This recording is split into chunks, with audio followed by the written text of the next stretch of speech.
Good morning दोस्तों। मैं एक शराबी हूँ और मेरा नाम अनिरुद्ध है। और केवल एक उच्च शक्ति की कृपा है, आप लोगों का साथ है, मेरे स्पॉन्सर 12 कदमों का ये सुंदर कार्यक्रम और मेरे परिवार का सहयोग। शराब के पहले घूंट से दूर हूँ यार। और अपने कुछ अनुभव बताने के लिए जीवित हूँ। बहुत बहुत ग्रेटिट्यूड फील करता हूँ कि आप मेरे को बुलाए हैं और मेरी कृतज्ञता व्यक्त करने का मुझे मौका दिया है। बचपन से यही तो चाहता था मैं यार, कि मैं अपनी कहानियां बताऊं और लोग सुने। मैं अपने बहादुरी के किस्से सुनाऊं, मेरे बुद्धिमानी के किस्से सुनाऊं और लोग वाहवाही करें। तो वो हायर पावर ने मेरा सपना पूरा कर दिया है, लेकिन इसमें एक ट्विस्ट डाल दिया है कि मैं जो यहाँ पे बताने जा रहा हूँ वो अपनी बेवकूफियां बताने जा रहा हूँ, और वाहवाही आप लोगों की होगी, हायर पावर की होगी, इस प्रोग्राम की होगी। तो ऐसे कई कई सपने मेरे जो हैं वो सोवराइटी में पूरे कर दिए इस फेलोशिप ने, इस प्रोग्राम ने यार। तो बचपन में फिल्मों में देखा देखा करता था मैं कि स्विमिंग पूल है आलीशान सा, और फिरंगी लड़कियां हैं और हीरो उनके बीच में हाथ में जाम लेके स्विमिंग पूल में है ना। तो कहीं ना कहीं मन में लगता था कि यार अपने लाइफ में ऐसा दिन कब आएगा। 2 साल पहले यार मेरे को विदेश जाने का मौका मिला। एक तो यही अपने आप में मेरे को यकीन नहीं हो रहा था कि जो बंदा, जिसको कभी रहने के लिए घर नहीं था, जो मुंबई के फुटपाथ पे सोया करता था, जिसने वहीं पे मर जाना स्वीकार कर लिया था कि अब मेरा कुछ नहीं होने वाला है, वो सोबर भी होता है, वो लाइफ में फिर से खड़ा भी होता है, उसे विदेश जाने का मौका भी मिलता है। वहां पे 20 दिन रह के अच्छा काम भी करता हूँ, और आखिरी सेंड ऑफ के दिन वो स्विमिंग पूल पे, शानदार स्विमिंग पूल पे पार्टी होती है, जहाँ पे फिरंगी लड़कियां हैं, बिकिनी में हैं, और शराब है, वो मुहैया कराई गई है कि खूब पियो खूब मजे करो। और मैं वहां पे शराब को छूता तक नहीं हूँ यार। तो ये हर कहानी में ट्विस्ट है ये। मुझे याद है कि जब मेरे आखिरी दिनों में मेरे घर वाले क्या क्या जतन नहीं करते थे। ताला लगाओ, ये करो वो करो, पैसे छुपा के रखो, रात दिन पहरा रखो। और उसके बावजूद मेरी खड़े होने की हालत नहीं है, लेकिन कहीं ना कहीं से पैसे मैं जमा कर लेता था। ताला तोड़ के, दीवार फांद के रात के 3 बजे बाहर निकला करता था।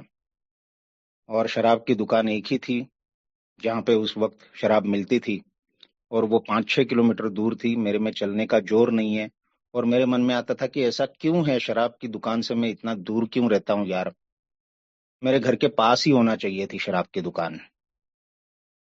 तो वही सब सोबर हुआ मैं।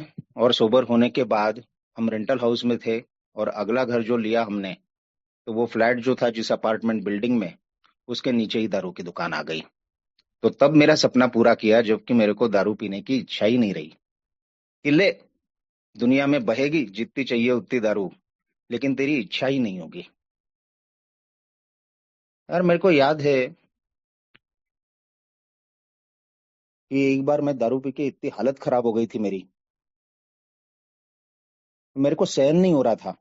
मुझे लग रहा था कि मेरे घर वाले मुझे हॉस्पिटल में डाल दें, मेरा डिटॉक्स करवाए यार, वरना मैं मर जाऊंगा। दिल की धड़कन इतनी तेज हो गई थी, घबराहट इतनी हो गई थी। और घर वालों ने बोला मेरे को कि बहुत बार ये नाटक हो चुका है तेरा, तो हम तो कोई पैसा नहीं खर्च करने वाले, हर बार तेरे को ले जाओ, वहां पे टाइम खर्च करो, पैसा खर्च करो, उम्मीदें जगाओ, सपने जगाओ, और फिर से तुम उनको तोड़ दो। तो हम तो तेरे को डिटॉक्स के लिए हॉस्पिटल में नहीं ले जाने वाले। और मैंने एक ए मेंबर को मैसेज डाला कि ये एसओएस कॉल है, मेरी जान बचाओ आप, कुछ भी करके मुझे ना हॉस्पिटल में एडमिट करो और मेरा डिटॉक्स करवाओ। तो उन्होंने कहा पहली बार ईमानदारी से तूने मदद मांगी है यार, 1 सवा साल हो गया,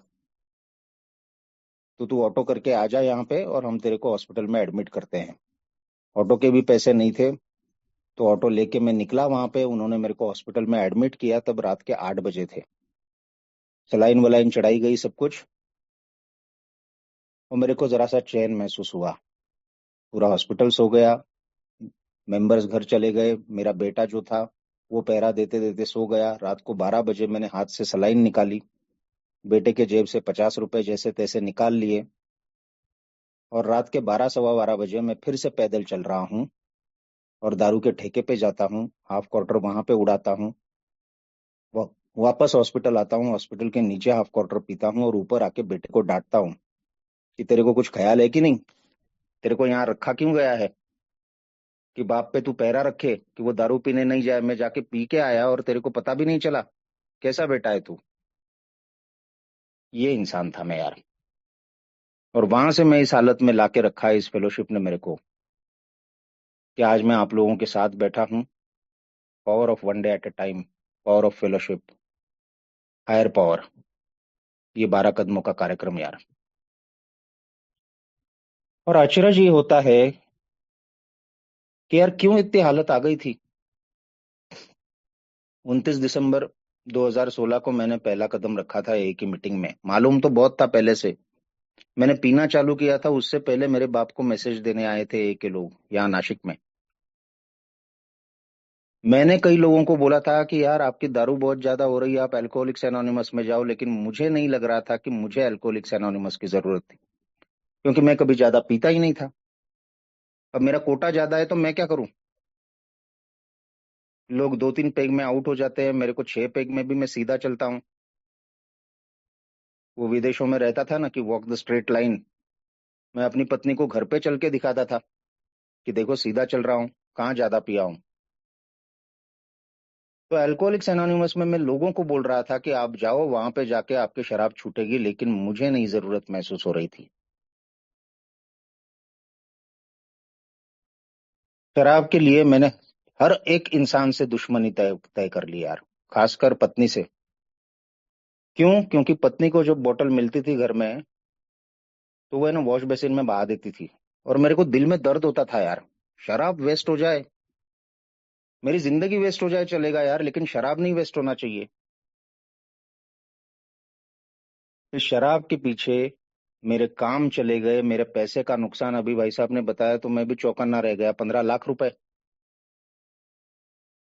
पैसे का नुकसान, काम का नुकसान, इज्जत मिट्टी में मिल गई, दोस्त चले गए, रिश्ते बिगड़ गए, लेकिन शराब नहीं जा रही है। घर वालों ने आखिरकार मुझे बोल दिया कि अब घर मत आना यार, पियोगे तो। लास्ट टाइम जब रिहैब में डाला था, घर मत आना। मैं भाई के दिन घर में रहा था, उन्होंने बोला कहाँ जाएगा मेरा भाई, तो भाई ने मेरे को रख लिया। ज्यादा दिन नहीं रख पाए, बोले कि चला जा यार तू यहाँ से। कभी इस दोस्त के घर, कभी उस दोस्त के घर, हर एक को बोलना पड़ा कि तू चला जा यार।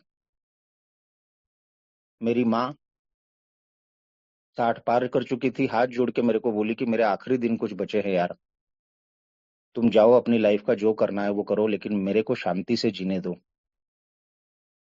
तो दुनिया के सारे दरवाजे मेरे लिए बंद हो चुके थे और बोल रहे थे कि यहां मत आना यार अब। और तब मैं मीटिंग में आया था,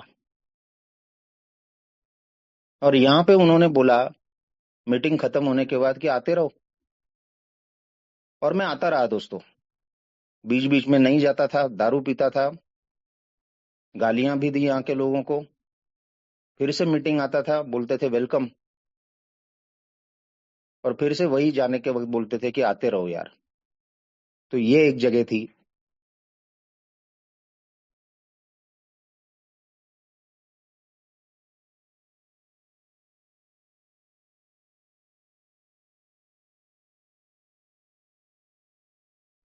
मेरे जैसे इंसान के लिए, जिसका कोई कोई भविष्य नहीं था यार।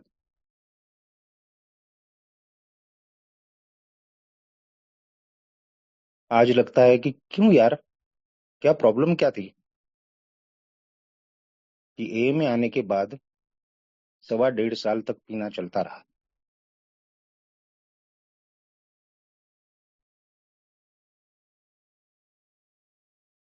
तो वहां पे बोला था कि यार भगवान बनने का नाटक छोड़ना होगा मेरे को।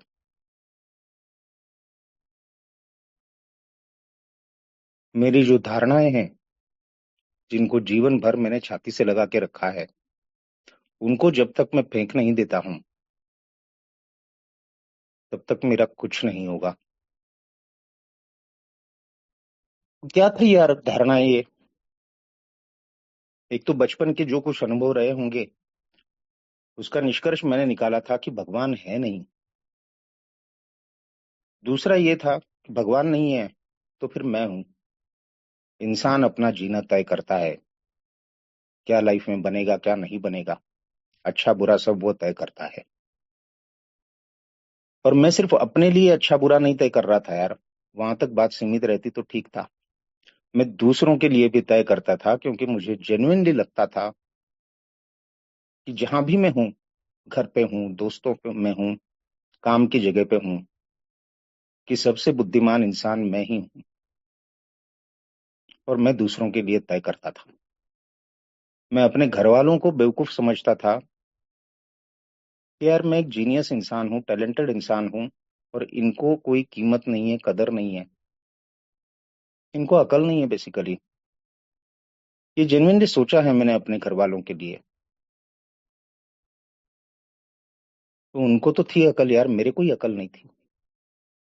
समझ में ही नहीं आ रहा था कि शराब के पीछे कहाँ कहाँ जा रहा हूँ, और मैं क्यों इतना शराब के पीछे गया।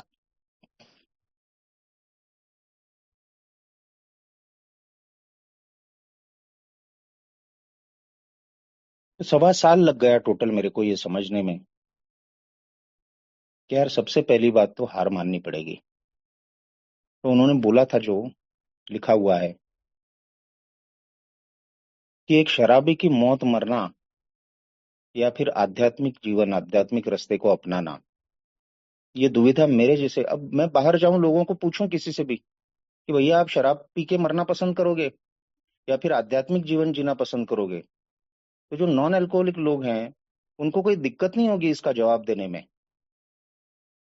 और मैं इसी सवाल पे अटका पड़ा हूं 1.25 साल तक, जबकि मीटिंग आ रहा हूं, मीटिंग में आके आश्चर्यचकित हुआ हूं कि यार कैसे लोग हैं ये, गारंटेड मेरे जैसी शराब पिए हैं, कोई डाउट नहीं है इसमें, लेकिन शराब से दूर है, और इनके चेहरे पे स्माइल है कि है ना, जो खुशियां सिर्फ एक बढ़िया जीवन जीने से ही मिल सकती है वो इनके पास है। कमाल है, कोई नहीं अपनाने को मेरे को तैयार, और इन्होंने अपना लिया, कमाल है। मैं 4 लोगों में बैठना पसंद नहीं करता था, क्योंकि उनकी बातें अलग थी, मैं आइडेंटिफाई नहीं कर पाता था। यहाँ पे हर बात आइडेंटिफाई कर पा रहा हूँ। तो मुझे अच्छा भी लगा था यहाँ आके मैं बात भी करने लगा था। मेरी और एक खूबी थी कि दूसरों की बेवकूफियों पे हंसूं मैं। तो यहाँ पे वही हो रहा था, बेवकूफियां बताई जा रही थी और हंस रहे थे लोग, लेकिन अपनी बेवकूफियां बता रहे थे। तो मैंने भी अपनी बेवकूफियां बताना चालू करा, हिम्मत हुई। तब तक तो यही बोलता रहा था, यार इतना तो पीता नहीं हूँ, ऐसा तो कुछ किया नहीं है, ज्यादा बढ़ा चढ़ा के बता रहे हैं। मैं थोड़ी ना ऐसा बेवकूफ हूँ जो ऐसा कांड करेगा, सामने वाले ने किया इसलिए मेरे को गुस्सा आ गया, इसलिए मैंने मार दिया या गालियां दी या जो कुछ दी। कभी कबूल ही नहीं करता था, लेकिन यहाँ आके मेरे अंदर वो हिम्मत पैदा हुई कि गलतियां भी कबूल करने लगा। यहीं आके मेरे को वो पजल जो था, ये क्या होता है, एक क्वार्टर पीने जाता हूँ और पता नहीं कितनी क्वार्टर पी जाता हूँ, ऐसा क्यों करता हूँ। रोकना चाहता हूँ, रुक जाता हूँ कुछ दिन के लिए, और फिर से बाद में शुरू कर देता हूँ। ये क्यों होता है, मेरी विल पावर क्यों काम नहीं आती है, ये सब सब सब मेरे को फेलोशिप बता रही थी। और मेरे को समझ में आ रहा था, और यहीं पे डर लगने लगा, यार ये तो काम करता है, कि यहाँ पे आऊंगा तो शराब से दूर रहना पड़ेगा, और शराब से दूर रहूंगा तो जीऊंगा कैसे, और जीऊंगा भी तो मजे से कैसे जीऊंगा, क्या मजा रहे यार, लाइफ में है क्या रखा हुआ अगर शराब नहीं है तो मैं यहाँ से दूर भागने लगा। मैं कहा भगवान को मानना होगा, अपना तो 36 का आंकड़ा है बचपन से।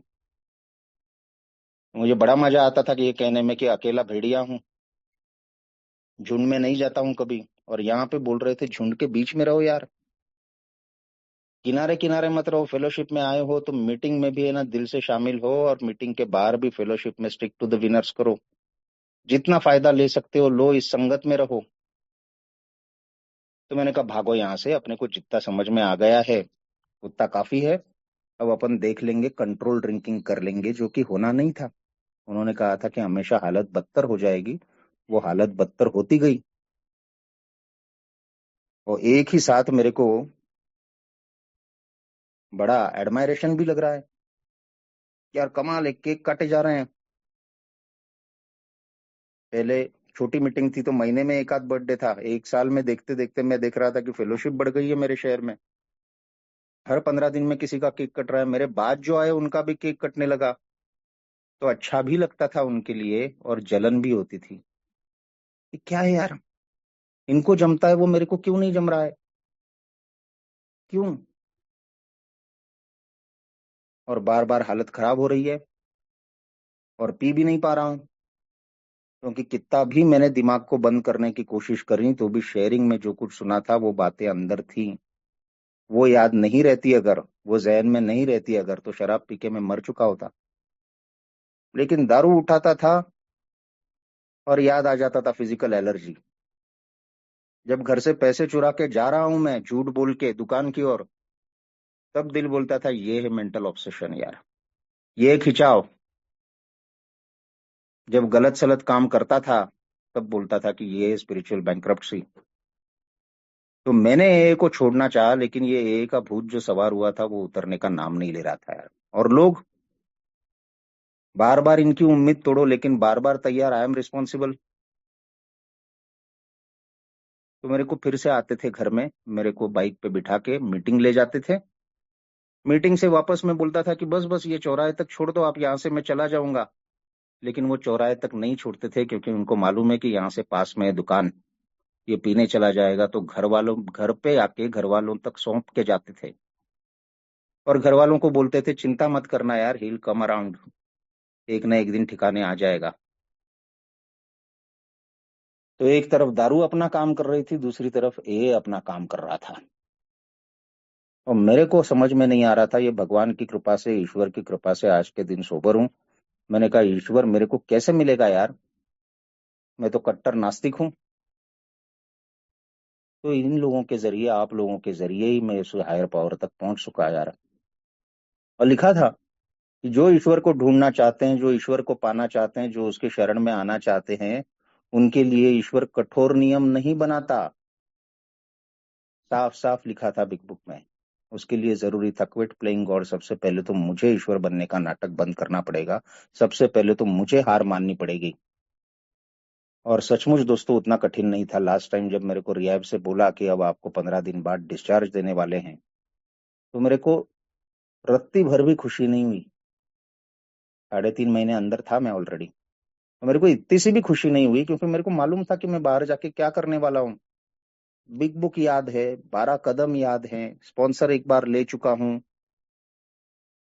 मीटिंग में रोज हम पढ़ते हैं जो वो याद है, क्या करना है क्या नहीं करना है मालूम है, लेकिन करता ही नहीं हूँ। जो नहीं करना चाहिए वो करता हूँ, और जो नहीं करना चाहिए बिल्कुल उल्टा कर रहा हूँ।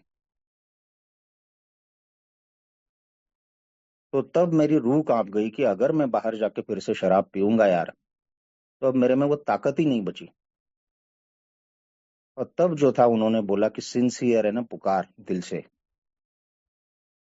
वो हुई। मैं नहीं जानता था भगवान को, ना जानता था ना मानता था, और मेरे मुंह से गालियां निकली थी। मैंने कहा तू जो कोई है या नहीं है मेरे को नहीं मालूम यार, क्या करूं मैं विश्वास रखना चाहता हूं लेकिन रख नहीं पा रहा हूं। तो अब अगर तू है, तो ये प्रॉब्लम जो है मेरी कि मैं तेरे को मानता ही नहीं हूं, ये मेरी जिम्मेदारी नहीं है, अब तुम्हारी जिम्मेदारी है। और अगर नहीं हो तुम, तो भी अब एक बात पक्की है कि ईमानदारी से मैं इस रास्ते पे चलूंगा यार, एक उंगली पकड़ के। वो दिन है यार, उन्होंने बोला था कि इतना भर मैं कर लेता हूँ तो मेरी अल्कोहलिक प्रॉब्लम दूर होने की शुरुआत होती है। और वो उस दिन से आज तक मेरे को शराब पीने का ख्याल नहीं आया, इच्छा नहीं हुई। और ये तभी कायम रह सका जब मैं यार मीटिंग रेगुलर फिर मैंने चालू करी। वो भी नहीं करना चाहता था, अड़ियल रवैया, क्योंकि तब तक ए के कुछ मेंबर्स के लिए रिजेंटमेंट पाल रखी थी। वो जो जोश था शुरुआत में मीटिंग करने का, रोज मीटिंग जाऊंगा, लिटरेचर पढ़ूंगा, चाय बांटूंगा, झाड़ू लगाऊंगा, वो जोश कहीं ना कहीं ठंडा पड़ गया था। कुछ मेंबर्स के लिए रिजेंटमेंट हो गई थी, बोरियत लगने लगी थी, कौन जाएगा रोज रोज मीटिंग। बट इतना था कि 2 मेंबर्स को मैंने इनिशियल स्पॉन्सर बना लिया था और उनसे हर बात शेयर कर रहा था, बट मीटिंग अवॉइड करने की कोशिश कर रहा था। और एक दिन यूं ही बैठे थे 2 जने, मैंने कहा क्या करूं, शाम को मेरे बहुत काम रहते हैं, अगर बड़े शहरों में होता है, नागपुर में, मुंबई में, वैसी अगर मॉर्निंग मीटिंग यहाँ पे होती तो मेरे को बड़ा अच्छा लगता। तो वहाँ बैठे थे मेंबर, 7-8 साल हो चुके थे उनको। बोले कि चल अनिरुद्ध, कल सुबह से अपन मॉर्निंग मीटिंग चालू करते हैं। और मेरे शहर में मॉर्निंग मीटिंग शुरू हो जाती है। तो ये हायर पावर जो है, ये डिजाइन ऑफ लिविंग जो है, ये जीने का जो तरीका है, ये ऐसा है यार कि मेरे जैसे नाकारे निकम्मे को भी है ना, वो इस्तेमाल में लाता है। कि मैं बहाना दे रहा हूँ कि मीटिंग नहीं जा सकता हूँ, तो बोले कि नई मीटिंग चालू हो जाती है। अब मेरे पास कोई चारा नहीं था और मैं रेगुलर मॉर्निंग मीटिंग करने लगा, और तब जो बोला था कि झुंड के बीच में आ जा यार, तो वो झुंड के बीच में आ गया। और तब से मेरे को स्ट्रगल नहीं करना पड़ा यार कभी शराब के लिए या बाकी भी चीजों के लिए। तो ये फेलोशिप नहीं होती यार, ये ऐसे लोग नहीं होते। Solution based. मैं था कि अपने प्रॉब्लम्स बोलते जा रहा हूँ। अब दूसरे शहर में हूँ, मैं क्या करूँ, यहाँ पे मेरे को नौकरी नहीं मिलेगी, मेरे पे तो कर्जे हैं। टेंशन कितनी है आपको मालूम नहीं है। आपको ठीक है, अच्छा सपोर्ट मिला फैमिली से, मेरी तो फैमिली भी मेरे को ठीक से ट्रीट नहीं करती है। मेरी साइकेट्रिक दवाइयाँ चालू हैं, मेरे प्रॉब्लम्स आप लोगों को क्या मालूम। मैं अपने प्रॉब्लम पे प्रॉब्लम बोलते जा रहा हूँ, लेकिन इनके पास हर चीज का सोल्यूशन था। बोले वाइफ और नो वाइफ, जॉब और नो जॉब। जब तक इंसानी चीजों पे मैं निर्भर रहूंगा, मैं सोबर नहीं रह पाऊंगा। और जब मैं ईश्वर पर निर्भर रहता हूं, तो मेरा काम बन जाएगा। जब तक मैं ये सोच रहा हूं कि ये प्रॉब्लम्स जो मैंने किए हैं तैयार, इनको मैं सॉल्व कर सकता हूं, तब तक मैं प्रॉब्लम को और कॉम्प्लिकेटेड करता रहूंगा। और जब मैं खुद के बुद्धि पे, खुद के दम पे चलना बंद कर दूंगा और यहाँ बताए गए तरीके अपनाऊंगा, क्योंकि ईश्वर पे भरोसा करना और ईश्वर के रास्ते पर चलना मतलब क्या है, जो बातें यहाँ पे बताई जा रही हैं उनको फॉलो करना। और वो जब फॉलो करना चालू करता हूँ, तो धीरे धीरे सही, लेकिन मेरे लाइफ की प्रॉब्लम्स दूर होने लगती हैं। बाहर की बाद में होंगी, मेरे बारे में तो ऐसा हुआ, अंदर की मेरी प्रॉब्लम धीरे धीरे दूर होने लगती है। सही क्या गलत क्या कहाँ मालूम था यार, लेकिन इतना समझ में आ गया था कि नहीं है मालूम मेरे को ये। मेरे को याद है यार वो मेंबर्स जिन्होंने घंटों दिए हैं मेरे को, और मेरे को अचरज होता था कि यार इसका इतना सक्सेसफुल बिजनेस है, ये 2 घंटे मेरे लिए दे रहा है, ये 2 घंटे अगर अपने बिजनेस में लगाता, पर कम से कम 10-15 हजार रुपए अभी इसमें इसने कमा लिए होते, तो मैं नुकसान कर रहा हूँ इसका। तो मेरे को ये भी लगता था कि यार मैं इनका नुकसान कर रहा हूँ, मैं जाऊं कि नहीं इनके पास, मैं इनका टाइम वेस्ट करूं कि नहीं। तो उन्होंने बोला कि तू क्यों सोच रहा है भैया, मेरे को अगर नुकसान लगता तो मैं वहां पे टाइम देता, तुझे क्यों देता। उन्होंने बोला लेकिन मेरे लाइफ की सच्चाई ये है कि तेरे साथ टाइम बिता रहा हूं, इसलिए वहां पे 8 घंटे काम कर रहा हूं। पास इट ऑन। जो मेरे पास है वो दूसरों को अगर देते रहूंगा, तो ही मेरे पास रहेगा। ये सारे खेल के उल्टे नियम बता रहे थे यहाँ पे। Surrender to win, surrender surrender, मेरे जैसा इंसान सरेंडर, यार इंसल्टिंग लगता था बहुत। लेकिन करता हूं तो हाँ, पूरी तरह हार चुका खेल है, उसमें मैं फिर से विजेता बनने की ओर आने लगता हूँ। आश्चर्यजनक चमत्कार। तो बोले कि जितना दोगे उतना तुम्हारे पास रहेगा। सारी उल्टी बातें। तो आज मेरे को, मैं सोच रहा था, दिव्य जीवन दिव्य जीवन दिव्य जीवन इतनी बार नाम पड़ा है ना, कुछ सत्य इतने सामने होते हैं, ये दिव्य जीवन है यार। जो मुझे लगता था मेरी महत्वाकांक्षाएं थी लाइफ में, और शराब मेरे को अच्छी इसीलिए लगी थी कि 21 साल तक जो मैं पहले जिया, बचपन से लेके 21 साल का होने तक, वो है ना बुझा बुझा सा जिया यार।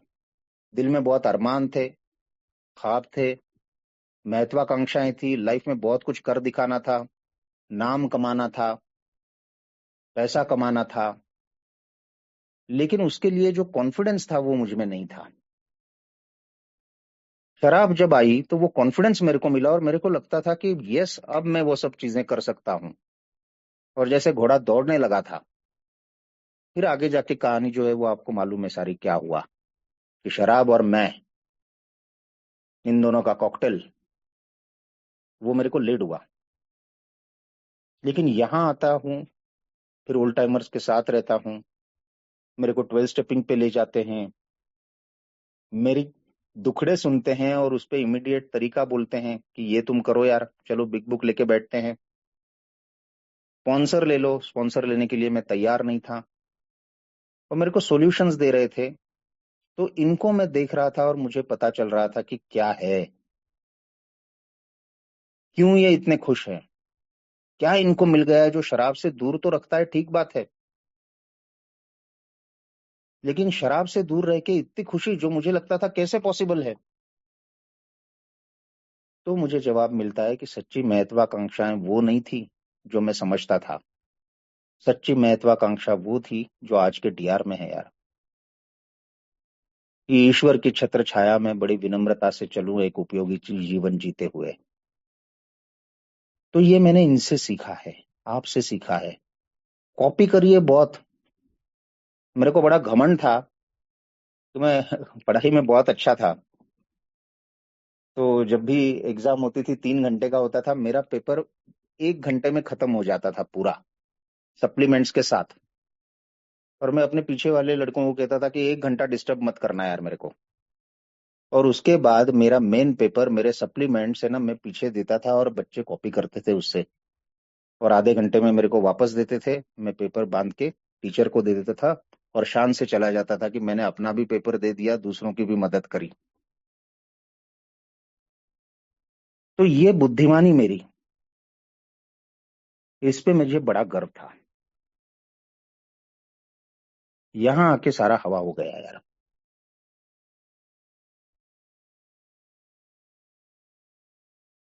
तो विनम्र होके छत्र छाया में चलूं, ये मैं इनसे सीखता हूँ। मेरे को पता चलता है कि यार नाम, पैसा, ये सब नहीं ढूंढ रहा था मैं शराब में। मैं शराब में कुछ और ढूंढ रहा था, मैं लाइफ में कुछ और ढूंढ रहा था। और मुझे लगा था कि वो शराब के जरिए मुझे मिलेगा, लेकिन नहीं मिला वो वहां पे। और तब उन्होंने बोला कि यार शराब से दूर रह ही नहीं पाएगा तू जब तक इस आध्यात्मिक जीवन पे नहीं चलेगा।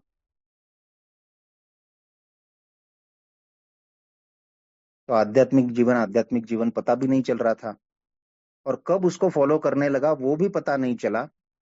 तो ये अगर फेलोशिप नहीं होती तो ये सब मुझे नहीं पता चलता।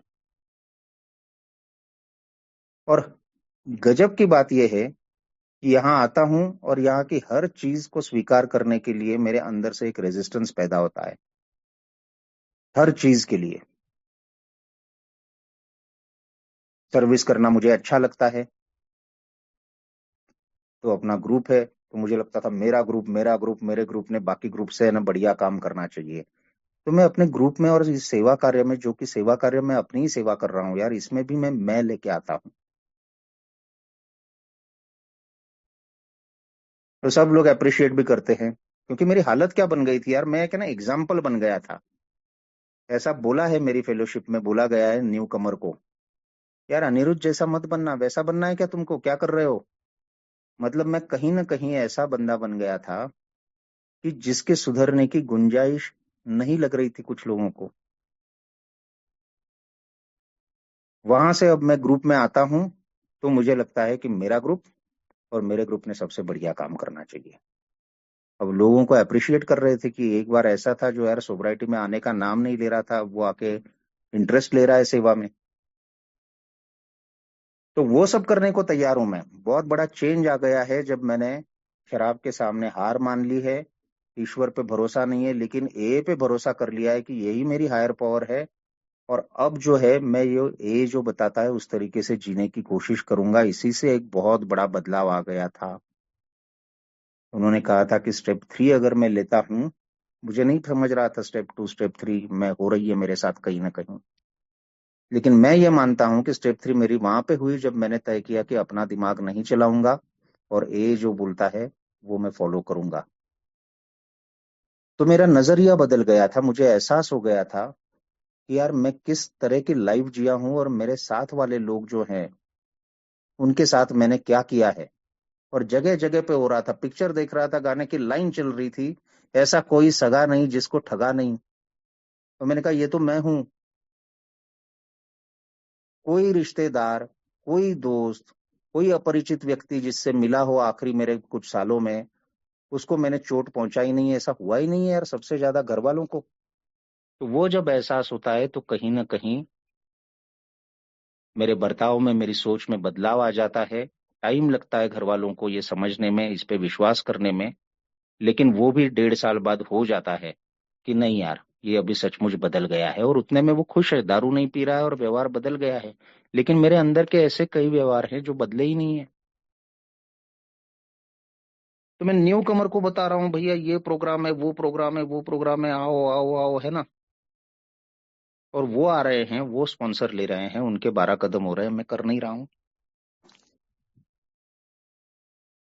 और मैं बोल रहा हूँ कि स्टेप 3 फॉलो कर रहा हूँ, तो डर क्यों है स्पॉन्सर लेने में। और लॉकडाउन आ गया। लॉकडाउन में फिर ऑनलाइन मीटिंगें होने लगी, मैं नहीं चाहूं तो भी मीटिंग की संख्या बढ़ने लगी। स्पीकर मीटिंग चालू हो गई, मुझे स्पीकर के तौर पे बुलाने लगे, पहले कॉन्फिडेंस नहीं था। लेकिन मेरे को किसी ने बोला कि कॉन्फिडेंस की जरूरत ही नहीं है यार, दिल खोल के बात करने की जरूरत है ईमानदारी से। तो स्पीकर शेयरिंग करी और लोग मिलने लगे, जुड़ने लगे। स्टेप वर्क नहीं किया है, लेकिन मेरे विषय ये होते थे कि भौतिकता से पहले आध्यात्मिकता। आज मेरे को हंसी आती थी कि मतलब मुझे पता ही नहीं चलता है कि क्या मैं कर रहा हूं यार। तब तक के जो अनुभव थे वो ईमानदारी से ही रखे, लेकिन क्या सचमुच में योग्य था उसके लिए, तो मुझे लगता है आज समझ में आता है कि नहीं था। और यहाँ मेरे पीछे लोग आ रहे हैं, स्पॉन्सर ले रहे हैं, आगे बढ़ रहे हैं। और मैंने सवाल पूछा, मैंने कहा यार मैंने स्पॉन्सर नहीं लिया है, लेकिन मुझे जो खुशी हो रही है, और सचमुच इतनी खुशी कि शराब से दूर हूँ। पिंक क्लाउड नहीं था, क्योंकि पिंक क्लाउड में जानता हूँ क्या होता है, कि वो सरेंडर और अपनी वाली नहीं चलाना और दूसरों के उपयोगी आना, इसी से मुझे जीवन में इतनी खुशियां मिल रही थी कि मेरे को वो प्रॉब्लम्स, वो कर्जे, वो घर में जो दिक्कतें थी रिश्तों में, वो मुझे उतनी तकलीफ नहीं दे रही थी यार। उसके बावजूद ग्रेटिट्यूड हर दिन लग रहा था, वो बढ़ रहा था। तो मैंने कहा मुझे इतने जैसे अंदर से एक झरना फूटा है जो खत्म होने का नाम नहीं ले रहा है। तो मैंने कहा इतना अगर मेरे को मिल गया है तो क्या फॉर्मली 12 स्टेप करना जरूरी है। मुझे लगता था कि मेरे साथ ऑलरेडी है ना 12 स्टेप हो चुकी है कहीं ना कहीं। तो मेरे को वो ओल्ड टाइमर थे, उन्होंने बोला कि अनिरुद्ध, केवल 3 कदम तुमने अपने हिसाब से करे, उससे अगर इतना मिल रहा है तुमको, तो आगे जो तुम्हारे लिए रखा है वो क्यों नहीं ले रहे हो। प्रॉब्लम क्या है तुमको स्पॉन्सर लेके 12 कदम करने में। वहां पे मेरी आंखें खुल गई। मैंने कहा शराब से तो यार मैं कभी संतुष्ट नहीं हुआ। घर वालों ने कितना मेरे को बोला कि यार पियो, तुमको पीना है, हम मना नहीं कर रहे हैं, लेकिन थोड़ी पियो। लेकिन मैं बर्बाद होने तक पिया। मेरे को कई बार लोगों ने बोला था कि यार यहाँ पे भी वही करना है, किसी भी हद तक जाना, मतलब तुम घुस जाओ उस प्रोग्राम में, 10% भी विलिंगनेस दिखाते हो अगर, तो देखोगे कि क्या चमत्कार होता है। और उस बात से जो उन्होंने कही थी, मेरी आंखें खुल गई, और मैंने उनको तुरंत फोन किया और रिक्वेस्ट किया कि क्या आप मेरे स्पॉन्सर बनोगे। और वो मुझे लगता है आज जब मैं लौट के देखता हूँ 5.5 साल बाद, कि सबसे समझदारी वाली बात मेरे लिए वो थी यार। अगर स्पॉन्सर नहीं होते, अगर आगे चल के ये कदमों का कार्यक्रम नहीं करता, शायद, शायद, ये भी किसे मालूम, ये भी शायद मेरा अहंकार होगा कि शायद मैं शराब नहीं पीता, क्योंकि तब तक मैं ऐसी कई घनघोर परिस्थितियों से गुजर चुका था जब शराब ने मुझे आकर्षित नहीं किया। लेकिन जिस कदर की लाइफ आज जी रहा हूं वो नहीं जी रहा होता यार। स्पॉन्सर लेता हूं, और पहले दिन मुझे लगा अब ये पहले जो है पन्ने 60 65, वो वही बातें जो अपने को मालूम है, इतनी बार अपन ने सुनी है, वो सब करने पड़ेंगे। मैंने तो स्पॉन्सर लिया था कि चौथे कदम तक जाऊं यार, उनके साथ चौथा पांचवा करूं। I was interested in that. मैंने कहा 3.25 साल हो गए, अब मेरे को यार ये फिर से पहला कदम बताएंगे, क्या बताएंगे। और पहला पन्ना पढ़ता हूँ, और है ना सारे कपड़े उतर जाते हैं यार। कि मुझे 3 भाषाएं आती हैं, और मुझे शब्दों का वजन समझता है और गहराई समझती है। मेरे को समझ में आता है कि 3 साल में भी मैं ज्यादा कुछ नहीं समझा हूं यार। स्पॉन्सर लेके जब मैं बिग बुक पढ़ना चालू करता हूं तब बिग बुक मुझसे सचमुच बोलने लगी। वो बातें समझ में आने लगी जो कभी मेरे को समझ में ही नहीं आई थी। शब्दों के डिक्शनरी अर्थ समझ रहा था यार, लेकिन आध्यात्मिक अर्थ जो है वो मेरे को स्पॉन्सर के साथ समझ में आने लगे। और उसके बाद ऐसे ऐसे तूफान आए तुरंत लाइफ में, ऐसे ऐसे मोड़ पे आ गया कि ये डिसीजन लूं कि वो डिसीजन लूं। एक टाइम आ गया जब मेरा सारे रिश्ते नातों पे भरोसा उठ गया। कौन माँ, कौन भाई, कौन पत्नी। मैं कहा ये हैं जिनको मैंने कभी हायर पावर मान लिया था कि अब इनके साथ अमेंड में गुजारनी है लाइफ। क्यों गुजारनी है इनके साथ लाइफ? दोस्तों, मैंने हजार गलतियां करी थी, लेकिन मेरे फैमिली में और भी डिसफंक्शनलिटीज थी जिनका मेरे को अंदाजा ही नहीं था, पता ही नहीं था। हाँ, दारू के नशे में जिंदगी जीते जा रहा था, लेकिन क्या क्या है, कैसे कैसे, किसी को देखने की ही कोशिश नहीं करी। और अब जब होश में आता हूं तब मुझे दिखता है ये, और मुझे लगता है कि यार अब मैं स्वतंत्र रहूंगा, इंडिपेंडेंट रहूंगा। मैं, मेरे को इस घर में नहीं रहना है। बच्चों के प्रति मेरा फर्ज है वो निभाऊंगा। पैसे अच्छे खासे कमा रहा हूं, और अगर मैं वो करता तो भी व्यवहारिक रूप से वो गलत नहीं होता शायद, लेकिन आध्यात्मिक रूप से बड़ा गलत होता। मैंने स्पॉन्सर को बताया, मैंने कहा मैं अब इस मोड़ पे आ गया हूँ, आप ही बताइए, 3.5 साल हो गए हैं, कब तक मैं बर्दाश्त करूं चीजें। अब मैं वो वाला अल्कोहलिक नहीं हूँ, एक्टिव अल्कोहलिक, जो घर वालों के लिए कंप्लेंट कर रहा है बिना वजह, ये वो, ये सारी चीजें हैं साहब। और मुझे लगता है कि अगर मुझे अपनी सैनिटी बरकरार रखनी है, अगर मुझे अपनी सोब्राइटी बरकरार रखनी है, तो मुझे अपने घर से अलग होना पड़ेगा। मैं जिम्मेदारियों से नहीं भाग रहा हूँ। तो उन्होंने मुझे नहीं कहा कि अनिरुद्ध ये कर या वो कर। बोले कि ठीक है, जो भी डिसीजन लेना है लो तुम, लेकिन अपन जरा साथ में 2 पन्ने पढ़ते हैं। पेज नंबर 64 to 68 उन्होंने मुझे पढ़ाया, बात करी हमने उस पे। बोले अब कागज पेन लेके बैठो और तुमको जो डिसीजन लेना है लो। और समझ में आता है कि सेल्फ विल मेरी, मैं कितना भी बोलूं, जस्टिफाइड एंगर बोलूं, कुछ भी बोलूं, कुछ भी बोलूं, सेल्फ विल मेरी चलती ही है। और मैं डिसीजन लेता हूं कि आई विल स्टे बैक। आज वही घर है, वही लोग हैं। कुछ लोगों का मुझसे अब संपर्क नहीं है, क्योंकि वो जो सद्बुद्धि है वो आ गई है। तो रियली टॉक्सिक जो लोग हैं उनसे नहीं रिश्ता रखना है, लेकिन बाकी लोग वही हैं। और आज इस घर में रहते हुए मुझे रोज एहसास होता है कि यार ये रिकवरी वाला घर है। बच्चों को मैंने न जाने कितने तरीके की चोटें पहुंचाई थी, लेकिन आज बच्चे मेरी इज्जत करते हैं, प्रेम करते हैं। मेरा बेटा कहता है कि यार मैं आपको फॉलो करने की कोशिश करता हूँ बाबा, क्योंकि मुझे लगता है कि अपने से जुड़े जो लोग हैं मेरे, उनमें सबसे ज्यादा अगर सही तरीके से लाइफ को देखता है और चीजों को देखता है तो वो तुम देखते हो। अब ये मेरे जैसे इंसान को बोला जा रहा है कि मैं सही सोचता हूँ, सही देखता हूँ। ये तो मेरे से कभी हुआ नहीं यार। तो अगर थोड़ी बहुत सद्बुद्धि प्रस्थापित होती है तो वो फेलोशिप के जरिए होती है, स्पॉन्सर के जरिए होती है, प्रोग्राम के जरिए होती है। आज वही वाइफ है, तो हम साथ में नहीं है, वो हॉस्पिटल में है, मेरी सासू माँ एडमिट है, और मैं घर पे हूँ। मेरे ससुर जी वो भी बीमारी से, गंभीर बीमारी से निकले हैं बाहर, तो मैं उनकी देखभाल कर रहा हूँ। तो रात को बराबर 12 बजे उसका जो मैसेज आता है वो दिल से आता है, और वो मैसेज अगर मैं पढ़ता हूँ तो मुझे खुद को यकीन नहीं होता कि हमारे रिश्ते कभी इतने बिगड़ गए थे। मतलब म्यूचुअल हेट, मतलब हद दर्जे का हेट, नफरत एक दूसरे से। वहां से लेके आज हम आते हैं, मुझे याद है कि मेरी वाइफ ने बोला था कि मैं कोसती हूँ अनिरुद्ध उस दिन को जिस दिन तुम मुझसे मिले थे, और उससे भी ज्यादा उस दिन को जिस दिन मैंने शादी के लिए तुमसे हाँ कर दी थी। मैंने अपने हाथों अपनी जिंदगी बर्बाद कर दी है तुमसे शादी करके। डाइवोर्स होते होते रह गया है दोस्तों हमारा।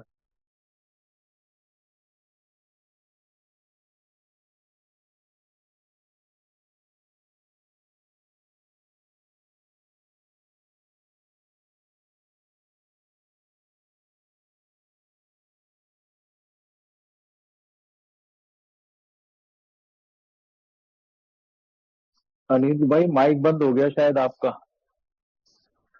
जी। अनिरुद्ध भाई का आवाज नहीं आ रहा है। अनिरुद्ध भाई, आपका माइक म्यूट हो गया।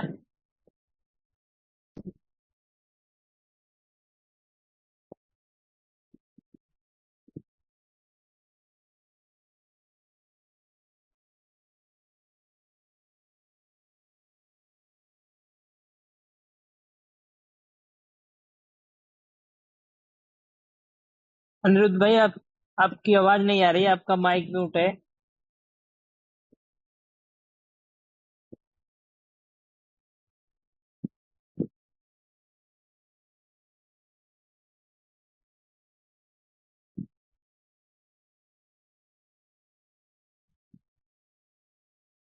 ठाकुर साहब, रिकॉर्डिंग स्टॉप कर दो।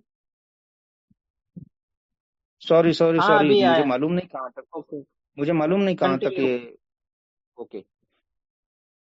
सो जो बोला गया था यहाँ पे बिग बुक में लिखा था कि इंसानी रिश्तों में ऐसी कोई कितनी भी कॉम्प्लिकेटेड सिचुएशन क्यों ना हो, ऐसी कोई सिचुएशन नहीं जो इस तरीके से सॉल्व नहीं होती है। तो वो मैं महसूस करता हूँ यार आज। स्टेप्स करते हुए मैं पांचवें कदम पे जब आया तब मेरे को पता चला, यार ये तो मैं बोल रहा था इसके साथ ये हुआ, उसके साथ ये हुआ, उसके साथ ये हुआ। वास्तव में बाहर कुछ चीजें थी नहीं। मेरे स्पॉन्सर ने बोला था मुझे कि घटनाएं क्या हुई है अनिरुद्ध, तो उसमें कोई इंटरेस्ट नहीं है हमको, तुम्हारे मन में उस वक्त क्या चल रहा था उसमें इंटरेस्ट है। तो वो क्या मन में चलता है मेरे, क्या प्रॉब्लम्स क्या है मेरी, कॉजेज एंड कंडीशंस, क्या कारण थे, क्या परिस्थितियां थी जिसकी वजह से मैं इतना शराबी बना ऐसे, वो मेरे को पता चलता है यार। और आंखें खुल जाती है। जीवन पहली बार अपना जैसे मैं देख पाता हूँ कि अच्छा ये हुआ है, इसमें मेरा पार्ट ये है। एंड देन स्पॉन्सर बताता है कि उन परिस्थितियों में मैंने जो किया उसके बजाय मैं क्या कर सकता था। तो वहां पे मेरे को वो है ना चीजें मिलती है। आगे लिखा है कि इन सिद्धांतों का अपने जीवन के सभी क्षेत्रों में पालन किया, तो वो मुझे मिलता है नक्शा आगे की लाइफ का कि क्या करना है।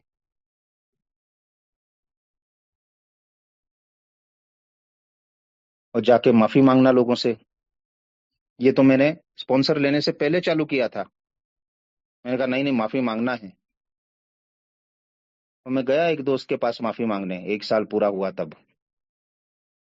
और उसके कॉर्पोरेट ऑफिस से जब मैं बाहर निकला मुंबई में, तो इतनी भीड़ में, इतनी धूल में, वो शाम के वक्त मेरे को मुंबई इतनी खूबसूरत नजर आई। मैंने कहा क्या लाइफ है यार, हल्का लगा ना बहुत। लेकिन मेरे संबंध उसके साथ सुधरे नहीं, ना उसको फायदा हुआ ना मुझे फायदा हुआ, क्योंकि मैं स्टेप 9 के लायक बना ही नहीं था। वहां पे भी मैं वो जाके अपने वही करके मैं कैसे सोबर हूँ, मैं कैसे सर्विस में हूँ, यही उसको बता के आया। लेकिन स्पॉन्सर के साथ कदम करने के बाद जब मैं अमेंड्स में जाता हूँ, 25 साल से मैं मेरी बुआ से मिला नहीं था यार, क्योंकि 25 साल पहले मैंने उससे 25,000 रुपए लिए थे जो समय पे मैंने नहीं लौटाया। और उसने कुछ एक बात बोल दी जो मेरे दिल को लगी, तो मैंने कहा अब 25,000 रुपए लाके फेंकूंगा ना मैं उसके मुंह पे, तभी मिलूंगा मैं उससे। और मैं जबान का पक्का हूँ, तो अब उससे पहले मिलूंगा नहीं। 25 साल हो गए उस बात को, लेकिन मैंने पैसे नहीं लौटाए। पैसे आए नहीं ऐसी बात नहीं है, पैसे आते थे तो दारू में लग जाते थे। तो मैंने अपनी बुआ से, जिसने नामकरण मेरा उसने किया है, तो मैं उससे 25 साल तक बात नहीं करता हूँ। और पिछले साल पुणे गया था मैं एक वर्कशॉप के लिए एए की, और वहां से मैं उनसे मिलने गया। और उनसे जाके मैंने बिग बुक ने बताए हुए तरीके से जैसे अमेंड्स करी, तो वो रो रही हैं और मैं रो रहा हूँ। बोली पैसे की बात नहीं थी अनिरुद्ध यार, मेरा सबसे लाडला भतीजा जो है वो मुझसे दूर क्यों हुआ, यही मुझे पता नहीं चला। तो मैंने कहा वो एक सेंटेंस तुमने बोल दिया ना, उसको याद भी नहीं क्या सेंटेंस बोला था। तो मैंने कहा अब मैं कैसे ठीक कर सकता हूँ, चीजें बताओ। बोले ठीक तो कर दी तुमने, तुम आके मिले, तो मेरे दिल में जख्म जैसा था ये 25 साल, तो वो भर गया।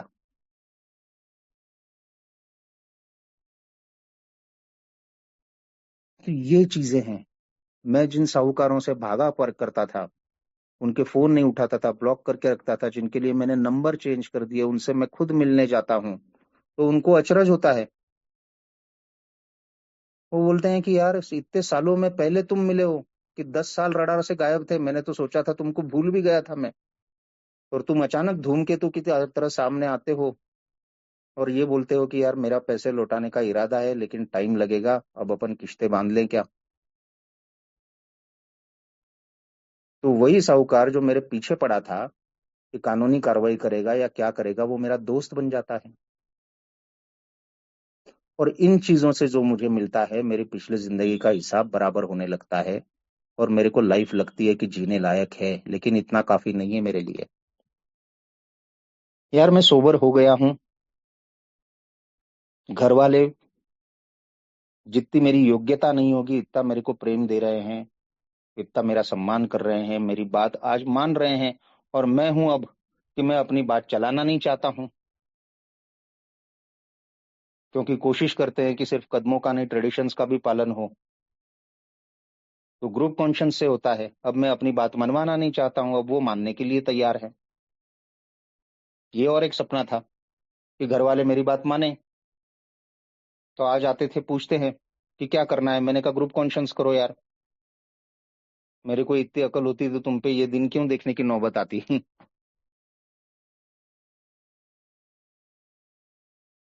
लेकिन इससे ये सिर्फ काफी नहीं है कि यार मैंने जो किया है अपनी जिंदगी के साथ और लोगों की जिंदगियों के साथ, वो बहुत गंभीर चीजें करी है मैंने, और जिनको गुनाह बोला जाएगा, क्योंकि मेरे को समझ में ही नहीं आता था शुरुआत में कि यार मैंने चोरी चपाटी तब नहीं की थी जब पहली बार सुना। मैंने कहा ये लोग जो है, रिहैब में गया था फर्स्ट टाइम, इन लोगों ने जैसे घर में चोरी चपाटी करी है, मारा पीटी करी है, गाली गलौज करी है, मैंने तो कुछ भी नहीं करा। तो मेरे को चोरी का मतलब ही नहीं समझ आया था यार। मैंने कहा कि ऐसा कोई ठगा नहीं, सगा नहीं जिसको ठगा नहीं। तो चोरी सिर्फ पैसे की नहीं होती है, भावनात्मक जो चोटें पहुंचाई मैंने, उनकी जिंदगी के कई साल जो चुरा लिए, उनकी खुशियां चुरा ली, वो लाइफ में क्या कर सकते थे वो उनसे छीन लिया। इसका क्या हिसाब रहेगा, मेरी लाइफ का क्या मतलब रहेगा यार। मैं सोबर हो गया हूँ, बढ़िया बढ़िया जी रहा हूँ, वाह। और इन चीजों का हिसाब, तो फिर मुझे वो काम आता है जिसकी वजह से मुझे ये लाइफ वर्थ लिविंग लगती है। पास इट ऑन। सर्विस लोग कर रहे थे, मीटिंग मेरे लिए कुछ साल पहले से खुली थी, मैं सोबर तो बाद में हुआ। मुंबई में गया, वहां मीटिंग थी, पुणे में गया, वहां मीटिंग थी, नागपुर गया, वहां मीटिंग थी, इंदौर आया, वहां मीटिंग थी, यार नासिक में भी मीटिंग थी। लोग सर्विस कर रहे थे, इसलिए उनके चेहरे पे वो खुशियां थी, उनकी आंखों में चमक थी जो मुझे चाहिए थी। तो आज मुझे समझ में आता है, जो आज का डीआरपी, कई भाइयों ने उसका जिक्र किया, कि आज वो महत्वाकांक्षा नहीं है कि शानदार चीज हो कोई, क्योंकि शानदार चीज रोज होती है। मैं आज जीवित हूं, मैं आज सोबर हूं, मैं आज आपके संपर्क में हूं, मैं आज अपनी वाली नहीं चला रहा हूं, मैं इन कदमों पे चलने की कोशिश कर रहा हूं। और अगर मैं किसी शराबी भाई के काम आता हूं, तो that is a complete life. अभी का डीआर था कि मुद्दा खुशी का है नहीं, हैप्पी फ्री एंड जॉयस, उस लाइफ की झलक मैं देख पा रहा हूं आज। मैं कहता हूं कि यार बॉटल बंद हो गई लेकिन पार्टी तब से चालू हुई है। वो जो मैंने बोला था मेरे भावी स्पॉन्सर को कि यार खुशियों का है ना एक झरना है जो मन में बह रहा है, वो आज और जोरों से बहता है। और वो मोहताज नहीं है बाहर की परिस्थितियों पे। कर्जे आज भी हैं, प्रॉब्लम्स आज भी हैं, चैलेंजेस आज भी हैं, घर में भी हैं, बाहर भी हैं, लेकिन उनका मेरी आंतरिक लाइफ पे उतना ज्यादा असर नहीं होता है आज। और जो मैं महसूस करता हूँ, यही वो बोल रहे थे और मुझे यकीन नहीं हो रहा था कि not even in your wildest dreams, सपने में भी नहीं सोचा था कि ये लाइफ मिलेगी तुमको, वो मिलने वाली है। तो आज मुझे यकीन होता है, जब लोग बोलते थे वो सच था यार। सिर्फ ये हुआ इस बीच में कि मैं ये समझता हूं कि मैं इंसान कहलाने के भी लायक नहीं था। और आज ये फेलोशिप, हायर पावर, स्पॉन्सर, इस प्रोग्राम ने मेरे को एक इंसान बना दिया, एक ऐसा इंसान जिसको आज के दिन अच्छा रहने की, दूसरे के काम आने की उम्मीद है। मेरी माँ को जब हार्ट अटैक आया तो रात को मैं अस्पताल के उसी कमरे में बैठ के दारू पी रहा था। खुशी की बात इतनी है कि उसके गुजर जाने से पहले उसने 3 साल मेरी सोब्राइटी देखी है। उसने ये भी कहा है कि अब मुझे मरने से कोई प्रॉब्लम नहीं है अनिरुद्ध, अब तुम सही रास्ते पे आ गए और जिस तरह से अपने परिवार का ख्याल रख रहे हो, जिस तरह से सबका ख्याल रख रहे हो, तो मुझे अब जाने में कोई दिक्कत नहीं है। तो उसकी सेवा में वैसी नहीं कर पाया जैसी मैंने करना चाहिए थी, जैसा मेरा फर्ज था। लेकिन आज मेरे सास ससुर हैं।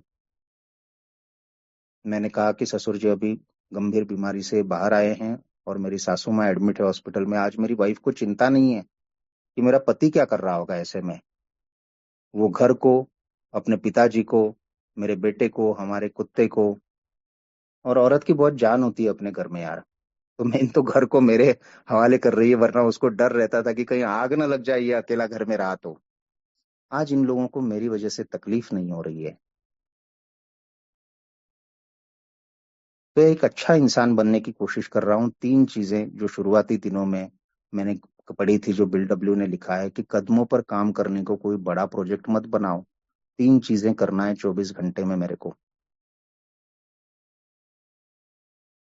यार आज के दिन में अपना सबसे बेहतरीन से बेहतरीन मैं क्या कर सकता हूँ वो कोशिश करूँ, अपना सबसे अच्छा रूप बाहर लाने की कोशिश करूँ। आज के दिन में किसी को नुकसान नहीं पहुंचाऊं यार, और आज के दिन में किसी को मदद करने की कोशिश करूं। ये 3 सूत्र मैंने फॉलो करने की कोशिश करी थी और आज भी वही करने की कोशिश करता हूँ। और एक एक दिन के हिसाब से यार जो पा रहा हूँ लाइफ में, वो जो मुझे प्रॉमिस किया गया था कि सपने में भी नहीं सोचा था वो लाइफ मिलेगी। तो सिर्फ जिंदा बचता तो कैसे बचता वो मुझे मालूम नहीं यार, किस हालत में बचता। लेकिन जिस टाइप की लाइफ मिली है ये आज, कि हर दिन नई उम्मीद, नई खुशियां, नए मौके, एक उत्साह रहता है, एक जोश रहता है कि यार दिन आज का जो है वो बढ़िया कैसे बिताया जाए। और असंभव मतलब असीमित पॉसिबिलिटीज दिखाई देती है मुझे। आज सवाल ये पड़ता है कि यार ये करूं या वो करूं। एक दिन मेरे को काफी नहीं लगता है, और फर्स्ट थिंग्स फर्स्ट जो है वो काम आता है। स्लोगन्स काम आते हैं, प्रिंसिपल्स काम आते हैं, आप लोगों के अनुभव काम आते हैं। तो I really am not thankful enough for this life. मेरे पास लफ्ज नहीं है कि मैं अपना आभार कैसे व्यक्त करूं। लेकिन आप जानते हैं कि आप नहीं होते, हायर पावर नहीं होती, स्पॉन्सर प्रोग्राम नहीं होता, फैमिली का साथ नहीं होता, और कितने ही लोग हैं जो मालूम ही नहीं मुझे उनके नाम, जिनकी बदौलत मैं आज सोबर हूँ और एक अच्छी सोबराइटी पाने की एक दिन के हिसाब से कोशिश कर रहा हूँ। थैंक यू सो मच मुझे बोलने का मौका दिया। मैं कोई बहुत जानकार नहीं हूँ 12 कदमों का। जितना मेरे अनुभव थे वो मैंने ईमानदारी से शेयर करने की कोशिश करी, आप लोगों ने शांति से सुन लिया। Thank you so much. बहुत बहुत